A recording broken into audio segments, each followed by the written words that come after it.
इसहाक डार साहब का बीबीसी का इंटरव्यू पाकिस्तान में मकबूलियत के रिकॉर्ड तोड़ गया। डार साहब हमारे साथ मौजूद है। डार साहब आपका बहुत बहुत शुक्रिया। सर ये फरमाइएगा क्या वाकई दुनिया में सिर्फ आपकी एक ही प्रॉपर्टी है? बिस्मिल्लाहिर्रहमानिर्रहीम नाहमदुहु व नसल्ली अला रसूलिल करीम। चौधरी साहब, बात यह है कि मेरा बिल्कुल एक ही घर है पूरे दुनिया में और वो लाहौर में है। और ये जो आपने अभी इंट्रो में अपना शहजाद अकबर का चलाया, ये बेसिकली हमने पूरे सिस्टम की मौकरी बनाई हुई है। एक टैक्स सिस्टम है और पाकिस्तान में कोई ऐसी चीज नहीं है जो मैंने कभी ली हो, मैंने डिक्लेयर ना की हो, जो मैंने कभी उसको डिस्पोज किया और डिक्लेयर ना किया हो। डिक्लेरेशन की बात नहीं है डॉक्टर साहब, बात यह है कि क्या वाकई एक ही प्रॉपर्टी है? क्योंकि अगर आपकी सिर्फ वही एक प्रॉपर्टी जो गुलबर्ग में एक घर था, तो क्या ये आप इसको तस्लीम करते हैं कि आपकी 6 एकड़ जमीन भी है मलोट में? नहीं, मैं उसको डिस्पोज कर चुका। जो चीजें डिस्पोज, चौधरी साहब इन्होंने इतने इनकॉम्पिटेंट हैं, ये इतने बेवकूफ हैं कि इन्होंने जो माजी की चीजें, इसीलिए मैं कह रहा हूं कि आपको थोड़ा सा सिस्टम समझना पड़ेगा। अगर चौधरी साहब किसी ने 1980 में कोई चीज खरीदी, अभी इन्होंने कहा जी वो 2 कनाल 17 मरले फलान जगह पे है, वो मैंने लीगल तौर के ऊपर जो TCF है, द सिटीजन्स जो फाउंडेशन है स्कूल की, मैंने उसको आज से को 20 साल पहले गिफ्ट किया हुआ है और वो वहां एक स्कूल चल रहा है गरीब बच्चों के लिए। वो मेरी मलकियत नहीं है। जो DHA में है वो मेरी बेटी का किसी जमाने में। यानी इन्होंने क्या किया है, एक तरफ तो ये मामला सारा वो जो DHA का घर है वो भी आपका नहीं है। ये घर मेरा है, DHA का मेरा नहीं है। मेरा घर सिर्फ 7H गुलबर्ग में है जिसपे इन्होंने कब्जा किया हुआ है। लेकिन मेरा जो वो प्लॉट की जो उन्होंने जिक्र किया, वो अल्लाह के रास्ते में वहां सिटीजन फाउंडेशन कराची की जो है फाउंडेशन, उस पर उनका स्कूल चल रहा है। उससे मेरा कोई अल्लाह के रास्ते में डोनेट करने का लेना देना नहीं है मोर देन 20 इयर्स। और मेरे टैक्स में ये अब एक सवाल ये है कि ये जो पार्लियामेंटेरियन हाउसिंग स्कीम है उसमें 2 कनाल का आपका प्लॉट है, फिर आपका सेनेट के कोऑपरेटिव सोसाइटी के अंदर आपका प्लॉट है, फिर अयाज बिल्डर्स जो है उन्होंने आपको प्लॉट दिए हुए थे, वो प्लॉट है आपके पास, फिर आपकी कंपनी है, फिर दुबई के अंदर 2 घर है। सर ये किसके हैं फिर डार साहब? नहीं, एक करके चॉइस साहब अगर करेंगे तो फिर मैं एक्सप्लेन कर दूंगा। देखें, ये जो मेरा सेनेट जो पार्लियामेंटेरियन इन्होंने स्कीम की बात की है, एक तो ये है कि ये एक चीज मैं बार बार रिपीट इसलिए कर रहा हूं कि हर चीज मैंने अपने टैक्स रिटर्न में डिक्लेयर की हुई है, इन्होंने वहां से उठाई है। अब जब मैंने वहां, अच्छा ये मेरा प्लॉट नहीं अभी मिला, ये मैं पेमेंट्स कर रहा था और ये मैंने वापस ले लिया हुआ है। ये मेरा 9 लाख और कुछ 36 या 56 हजार थे। वो मैंने कहा जी मुझे प्लॉट नहीं चाहिए, मुद्दत कई साल पुरानी बात है, और मैंने उसमें बाकी पैसे डाल के 10 लाख रुपया, 5 लाख जो गरीब एम्प्लॉइज हैं, लो इनकम सेनेट के, और इतना 5 लाख नेशनल असेंबली के, उनको दे दिए वो पैसे। थोड़े से पैसे डाल के 5-5 लाख। ये अभी भी उस वक्त मैं आपको इसलिए कह रहा हूं कि आपको थोड़ा सा 1 मिनट में एक्सप्लेन करना चाहता हूं कि अगर आपने जिंदगी में कोई चीज ली है और उसने डिक्लेयर की है, अगर डिस्पोज कर दी है, तो आपके टैक्स में वो सारी यानी डिक्लेयर्ड है। अब इन्होंने झूठ क्या बोला कि हमारे पास 20 साल की टैक्स रिटर्न्स नहीं है। और JAT की पहली फाइंडिंग ये थी कि जी मैंने 1981 से 2001 पाकिस्तान में टैक्स जो है वो जमा नहीं करवाया, टैक्स रिटर्न जमा नहीं करवाई। बिल्कुल टोटल झूठ है। और मैंने इतना बड़ा बक्सा, उस 34 साल का रिकॉर्ड, उस 20 साल समेत। वैसे ये बताइएगा डॉक्टर साहब के दुबई के अंदर जो आपके प्लाजे हैं, अगर आपकी फैमिली ओन करती है, आपका साहबजादे हैं वो कारोबार करते हैं, आपने फरमाया भी कि आप वो कारोबार कर रहे हैं, तो दुबई के अंदर जो टावर्स हैं वो किसके हैं सर? वो आपकी फैमिली के नहीं है फिर? नहीं, देखिए, आप फैमिली को कहने का कोई तुक नहीं है।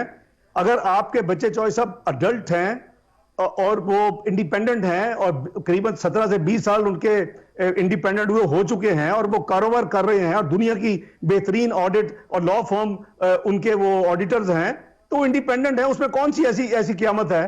उसमें सारा डॉक्यूमेंटेड है। लॉ ऑफ दी सवाल ये है कि जो टावर्स कर रहे हैं वो आपके किस साहबजादे के? चॉइस साहब, जब मैं 6 साल 2002 से 2008 में दुबई में, जब मैं पाकिस्तान में नॉन टैक्स रेजिडेंट है, मेरी जो टैक्स स्टेटस है और मेरी टैक्स रिटर्न पे हर स्टैंप लगी हुई है नॉन टैक्स रेजिडेंट। और उसके बाद मैंने वो इंस्टॉलमेंट पे घर लिया 2000 गालबन 3 या 4 में, और मैंने उसकी इंस्टॉलमेंट दी, और एक पॉइंट पे जाके शायद 2011 में मैंने वो अपने बच्चों को जितनी इंस्टॉलमेंट थी, अभी उसकी 23 इंस्टॉलमेंट देने वाली थी, तो वो कौन इस तरह ऐसी मेटिकुलसली डिक्लेयर करता है? मैंने हर चीज डिक्लेयर की हुई है, ये इन्होंने तमाशा बनाया हुआ है, ये बैठते हैं, ये इलीगल काम कर रहे हैं। अब सवाल ये सर कि दुबई में आपके साहबजादे जो बिजनेस कर रहे हैं उनके टावर्स है या नहीं है? में कोई टावर नहीं है, वो प्रॉपर्टी डेवलपर हैं, और वो प्रॉपर्टी डेवलपर का काम क्या है?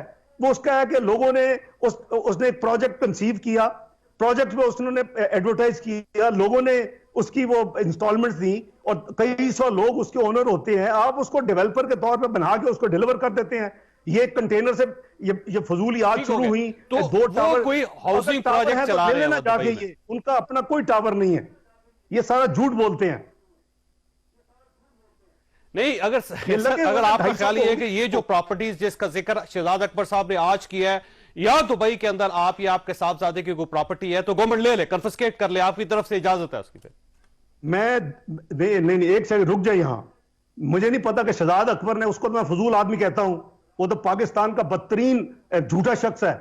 नंबर एक ये कि मेरा घर जो है 7H, वो मेरा घर है, उसमें मैं उसको बता चुका हूं, वो मेरा पाकिस्तान में सियासत से आने से पहले घर है, वो मैंने 1988 में लिया था।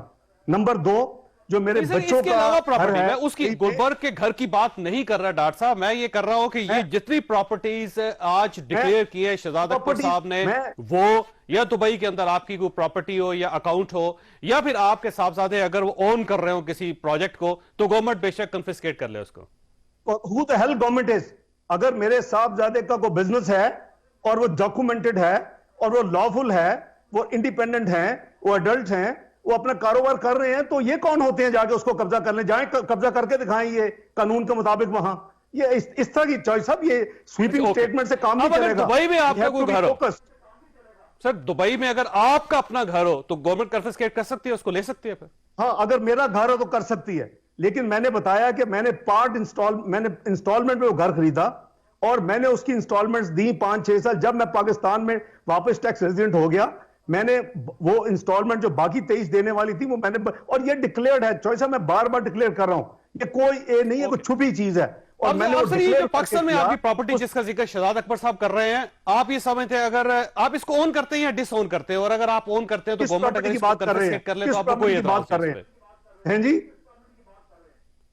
किस प्रॉपर्टी की बात कर रहे हैं आप? पाकिस्तान के अंदर जो प्रॉपर्टीज आपके नाम मेंशन हो रही हैं, अगर उसको गवर्नमेंट उसको अपने कब्जे में ले लेती है तो आपको कोई एतराज तो नहीं होगा फिर? अगर अगर हम एक चीजें बेच चुके हैं, आपने जाके सिटीजन फाउंडेशन से जो एक अल्लाह के रास्ते में काम करे, उसको जाके जो मैंने डोनेट किया, डिक्लेयर किया, मेरी लॉफुल इनकम में मैं खरीदा, मेरा दैट इज माय राइट कि मैं उसको खर्च करूं या मैं अल्लाह के रास्ते में दूं। ये कौन होते हैं? ये कैसे कर सकते हैं? किस कानून के तहत कर सकते हैं? जाके वो स्कूल को गिरा दें, बच्चों को निकाल दें? यार सर, वो अल्लाह के रास्ते में चल रही है, लेकिन वो आप ओन करते हैं उनको, वो है आपकी फिर? हाँ, ठीक है, मैं नहीं ओन करता, ना डीएचए का घर मैं ओन नहीं करता। मैं जो 2 कनाल 19 मरले वो कह रहे हैं, ये 16 मरले वो भोबतिया में, मैं ओन नहीं करता, वो टीसीएफ है। मैं हजवेरी ट्रस्ट का जो बना हुआ है वो मैं ओन नहीं करता, वो मैं चीजें ओन नहीं करता। अगर मैंने मलोट में दिया था, अगर मैंने वो उसको डिस्पोज कर दिया है, तो वो मेरा, मैं फिर एम्फेसाइज कर रहा हूं, टोटली डिक्लेयर्ड है मेरी मेरे टैक्स रिटर्न्स में। इन्होंने क्या तमाशा बनाया हुआ है? ये किसी प्रोफेशनल जो क्रेडिबल चार्टर्ड अकाउंटेंट, लेकिन सवाल पर वही है ना डॉक्टर साहब, आपने ये क्लेम किया था सिर्फ आपका, इस घर के अलावा आपकी कोई प्रॉपर्टी नहीं। अब ये प्रॉपर्टीज हैं तो ये हैं, तो गवर्नमेंट कब्जा कर ले सर, इस पे ले ले गवर्नमेंट, आपको फिर कोई एतराज तो नहीं होना चाहिए ना, क्योंकि आपकी तो एक ही प्रॉपर्टी है जो गुलबर्ग, वो पहले ही गवर्नमेंट जाके ये ले सकते हैं तो ले लें, लेकिन गैर कानूनी तौर पे तो ये हर काम गैर कानूनी करते हैं, तो अप टू देम। लेकिन मेरी नहीं है, ये मैं बता रहा हूं। अगर ये अल फलाह सोसाइटी में ये कहते हैं मैंने एडवांस पे किया, तो वो मैंने डिक्लेयर किया, वो एडवांस है, वो मेरी प्रॉपर्टी नहीं है, मुझे अभी तक प्लॉट नहीं मिला। अगर मेरी वाइफ ने वो जमा करवाई है, वो कई सालों से बंद है ना, उसके बाद हमें कोई इंस्टॉलमेंट ले रहे हैं ना, ये प्रॉपर्टी नहीं इसको गिनी जाती इस तरह की चीज को। तो ये चीजें चॉइस ये फरमाइए सर, ये जो इंटरव्यू में मैंने देखा आपको, आप बड़े सेहतमंद थे वहां पे, क्योंकि अगर आप बीमार होते तो इतना अच्छा इंटरव्यू नहीं दे सकते थे आप, तो फिर आप पाकिस्तान वापस क्यों नहीं आ जाते सर? जब आपकी सेहत का कोई इशू नहीं है, आप कंफर्टेबल हैं, आप चल रहे हैं, दौड़ रहे हैं, भाग रहे हैं, इंटरव्यू दे रहे हैं, तो फिर आप लंदन में क्यों बैठे हुए हैं? चॉइस साहब, I am fighting against these people. मेरी सेहत खराब है, मेरी सर्वाइकल की इशू है, लेकिन आपको नजर आता है कि वहां इंसाफ हो रहा है?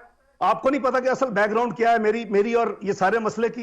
आई एम श्योर कि पूरे पाकिस्तान को पता है। अगर आप ऑन कैमरा नहीं कहना चाहेंगे तो अलग बात है। मेरी डॉन लीग्स की सुलह कराने का इसके लिए तो आपको यहाँ आके अदालतों को मुतमईन करना पड़ेगा, क्योंकि अदालतें तो मुझे आपको किया गया है, मफरूर करार दे चुकी है। सॉरी, अदालतें तो आपको मफरूर समझती हैं सर? नहीं, मैंने उसके खिलाफ मेरी मफरूर समझती है सुप्रीम कोर्ट में, मैं उसको नहीं समझता। आप समझते कि ब्रिटेन में जो आपको पाकिस्तान आना चाहिए, आके अपना केस फाइट करें। अगर आप सही हैं तो मेरा ख्याल गारंटी करते हैं कि मुझे इंसाफ मिलेगा। मेरी पौने 2 साल से पिटीशन क्यों नहीं डिस्पोज हो रही सुप्रीम कोर्ट में?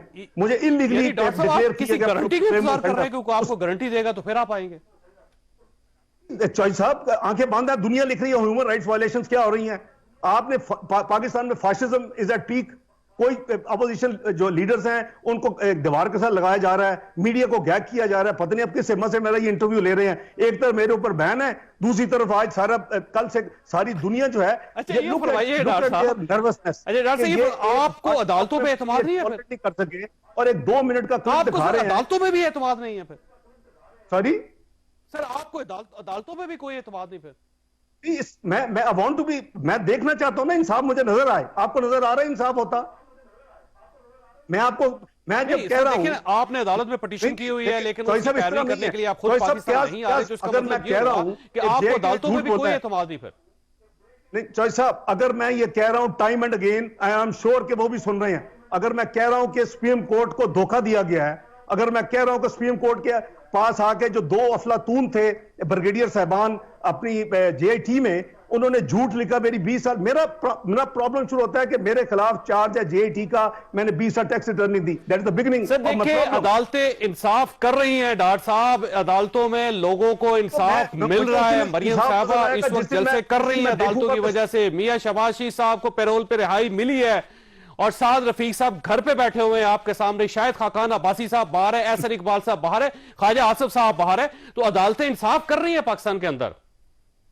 मैं कर रही होंगी, मैं कब कहता हूं, लेकिन मैं मुझे अब इंसाफ का मैं इंतजार कर रहा हूं ना। मैंने आपको बताया कि मेरी पौने 2 साल से मेरी पिटीशन है पेंडिंग पड़ी सुप्रीम कोर्ट में कि मुझे गलत प्रोक्लेम ऑफेंडेड डिक्लेयर किया गया है। चॉइस साहब, हमें देखें, आप आंखें बंद ना करें।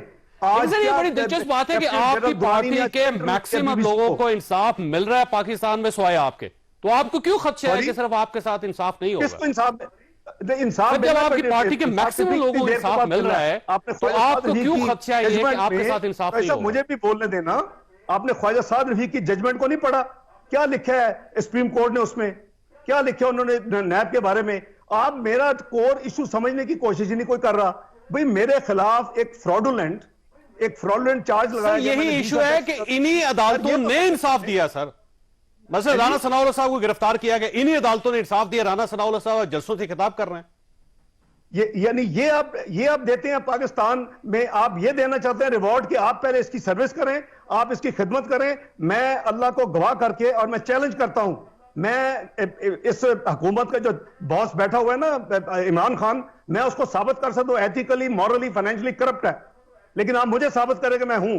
सर वो आपको यहां आके साबित करना पड़ेगा डॉक्टर साहब। बाहर बैठ के, लंदन में बैठ के साबित करना कोई कमाल नहीं है। मेरा केस सिंपल है। अगर कमाल है तो ख्वाजा साद रफीक साहब की तरह यहां आए, एहसन इकबाल साहब की तरह यहां बैठे, ख्वाजा आसिफ की तरह यहां बैठे, शायद खाकान अब्बासी की तरह यहां बैठ के अपना इंसाफ। चौधरी साहब, एक बुनियादी असूल है आपका 9A5 एसेट बियॉन्ड सोर्सेज उस वक्त बनता है जब आपको ऐसी चीज निकाल के देते हैं जी ये आपकी है, ये सबूत है और आपने डिक्लेयर नहीं की। ओ भाई, मैंने तो मेरी रिटर्न से उठा के आप चीजें आपने लिखी हैं और वहां से ये भी नहीं देखा कि क्लीन करने के लिए आपको डॉक्टर साहब यहां आना पड़ेगा। आपकी पार्टी के मैक्सिमम लोग पाकिस्तान में अपने केस फाइट कर रहे हैं और उनको इंसाफ भी मिला है, वो अपने घरों में बैठे हुए हैं। तो आप उनसे डिफरेंट कैसे हो सकते हैं सर? तो आपको आना चाहिए ना यहाँ पे।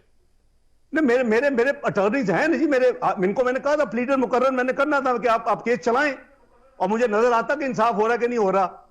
आपको पता है कि वाजिद जिया जाके जब तक आपको नजर नहीं आएगा आप नहीं आएंगे, इसका मतलब। आखिरी सवाल आपसे डॉक्टर साहब, आप वाजिद जिया जो जेआईटी का चेयरमैन था, उसने उन्होंने जाके अकाउंटेबिलिटी कोर्ट में ये अपनी स्टेटमेंट रिकॉर्ड करवाई है कि जी हमें एफबीआर से हमने रिटर्न नहीं ली, तो मेरा कसूर है।